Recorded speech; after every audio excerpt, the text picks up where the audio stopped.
ব্রাজিলের পর এবার প্রীতি ম্যাচে দাপুটে খেলায় কলম্বিয়াকে ৩-১ গোলে হারিয়েছে সাবেক বিশ্ব চ্যাম্পিয়ন ফ্রান্স।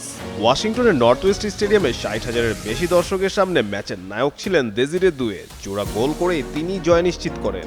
আরেকটি গোল করেন মার্কুস তুরাম। ২৯ মিনিটে দুয়ের গোলে এগিয়ে যায় ফ্রান্স।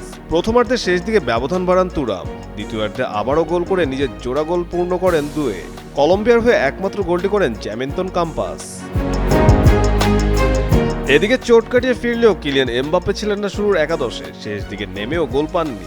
ফলে অলিভিয়ে জিরুর ৫৭ গোলের রেকর্ড ছুঁতে তাকে আরও অপেক্ষা করতে হচ্ছে। এখনো এক গোল দূরে আছেন এমবাপ্পে।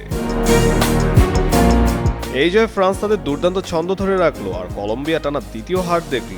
ভক্ত সমর্থক ও বিশ্লেষকদের মতে আসন্ন বিশ্বকাপেও ফ্রান্স তাদের দাপট অব্যাহত রাখবে। ১৬ জুন সেনেগালের বিপক্ষে ম্যাচ দিয়ে শুরু হবে ফ্রান্সের বিশ্বকাপ অভিযান।